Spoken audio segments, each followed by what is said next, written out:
Labai teiginį. Sakykit, pakelkit ranką, kas vartoja Alijošį. O šiandien turėsit reklamą apie Alijošį. Matot, o kiek visokių kitokių.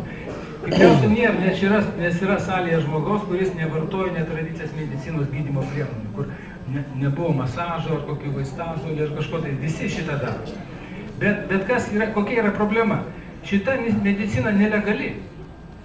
Ją naudoja visi, bet jinai nelegali, jinai nesutvarkyta. Nėra nei specialistų normalaus rengimo, nei nieko. Užtat yra didžiulė terpė šarlatanams. Ten ateina daug labai nekvalifikuotų žmonių, kurie neturi nei išsilavinimo, nei supratimo, nei nieko ir bando iškišti savo prekę.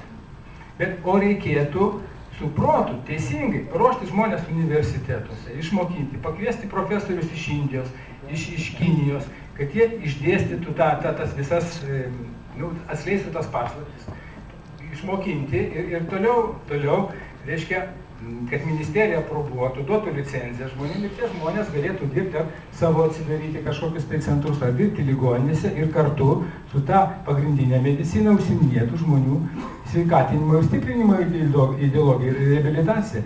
Ir mūsų fakultete dabar yra ruošiama būtent tokia studijų programa.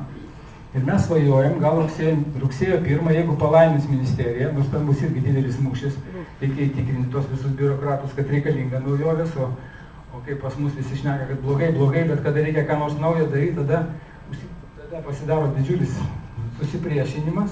Bet aš galvoju, kad mums pavyks, su dekanų drauge, šitą studijų programą įteisinti ir mes nuo rudens pradėsime ruošti tokio pobūdžio universitetinius specialistus, kurie galėtų licencijuotai, kvalifikuotai pasakyti, tą galime daryti, to negalime daryti, tas padės, tas nepadės, tas daugiau, tas mažiau ir panašiai. Čia aš tiesiog biškį parašiau tokius, reiškia, kokie čia galėtų būti tie specialistai, sveika gyvensena, dvasinė sveikata, fizinė kultūra ir taip toliau. Čia galima būtų labai daug šnekėti, aš žinau, kad mes, dekanas sakė, kad aš tik 1,5 valandos turiu su jumis, tai aš čia galiu iki ryto, žinau, kad jums varyti ir mes nesustosim ir iš kiekvieno iš tų 3 klausimų. Taip, kad... Klausysit? Apie specialistus aš jau čia minėjau, kad reiškia, nėra tokių specialistų, jų nerengia, o jos tikrai reikia ir mes čia pasiraitoję rankovės kovosim dėl to. Kad nėra iš viso ideologijos, reiškia, kad tokios ideologijos jinai nesuformuota ir nepripažinta ir reikia įstatymiškai tą parašyti. Dalesim, tokie belgai yra pasirašę jau įstatymą. Seimas priėmė sprendimą dėl sveikos ideologijos ir tos pagalbinės ir alternatyvinės medicinos. Pas mus turėtų, man atrodo, šitą visą ideologiją iki įstatyminio lygmens būtų pakelta ir kad spręstų šitas reikalas.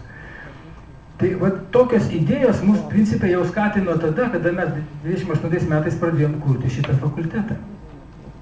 Šitas fakultetas ir skirtas daugiau tam, kad ne ligas gydyti, bet šnekėti apie sveikatingumą ir jo svarbą žmogaus gyvenime ir būtyje. Kada kūrėm šitą fakultetą, man tikrai, sakau, buvo labai svarbu šitas sveikatos pertraukas. Gerai, tai jo. Padarom pertrauką, čia pirmą dalį mes